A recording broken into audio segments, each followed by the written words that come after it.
Don't ever go to the wrong places, wrong people when you go through discouragement.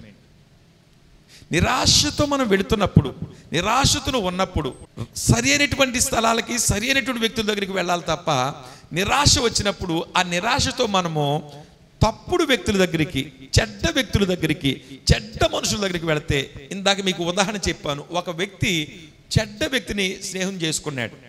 ఆమె ఏం చేసింది అంటే చెడ్డ సంబంధంలోకి నడిపించేసింది.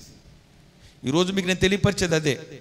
కొంతమంది బిడ్డలు ఏం చేస్తారు తెలుసా, నిరాశ వచ్చినప్పుడు, కొంతమంది స్టోరీస్ నేను చెప్తాను, జాగ్రత్తగా వినండి. ప్రొద్దు నుంచి సాయంత్రం దాకా నిరాశతో ఉన్నవాళ్ళు కొంతమంది ఏం చేస్తారనంటే, ఇంటికాడండి తట్టుకోలేకపోతున్నామండి, భార్య పోరు, లేక భర్త పోరు, లేకపోతే ఇంటి పోరు, పిల్లల పోరు, ఆ బాధలు ఈ బాధలు, అందుకనే రాత్రులు కూడా నిద్ర పడతలేదు, ఆకలేయడం లేదు, అదో రకంగా ఉంటుంది జీవితం, అదో రకమైన నిరాశతో నిస్పృహతో ఉంటుందని చెప్పి వీళ్ళు ఏం చేస్తారనంటే తాగే స్థలాలకు వెళ్ళిపోయి తాగేస్తూ ఉంటారు. కొంతమంది కోడి పందాల దగ్గరికి వెళ్ళి టైంని ఎంటర్టైన్ చేసుకుంటూ ఉంటారు. కొంతమంది రకరకాలుగా వెళ్ళిపోయి ప్యాకెట్లో సినిమాలు, సీరియల్స్ చూస్తూ ఉంటారు. ఎందుకు వెళ్ళావరా సినిమాకి అంటే, ఏం చేస్తాం, మతిపోయి ఆ సినిమా హాల్లో కూర్చుంటే ఆ సినిమా చూస్తే 2 గంటలైనా నాకు ఎలాగుంటుంది, కాస్త రిలాక్స్ అయినట్టుగా ఉంటుంది. ఇది చెప్పేది, మీరు అడగండి ఎవరినైనా సరే. రాంగ్ స్థలాలు అన్నమాట.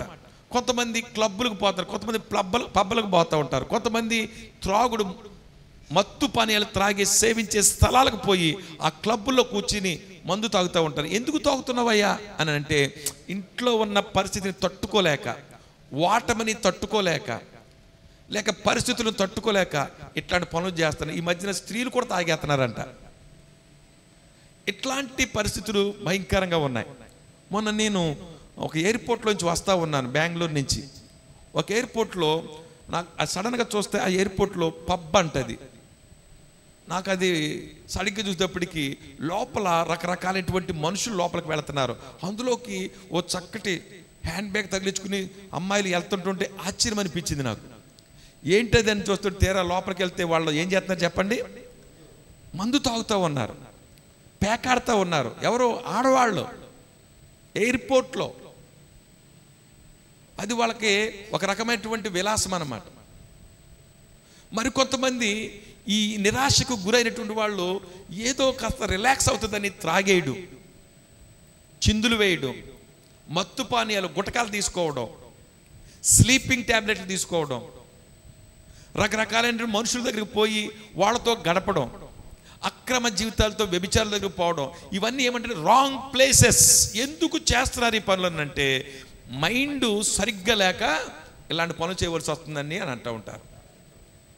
నిరాశతో, నిస్పృహతో చేసే పనులు. అందుకనే ఏలియా నేర్పిస్తున్న మరో పాఠం ఏంటంటే, గమనించండి, రాంగ్ ప్లేసెస్కు వెళ్ళొద్దు.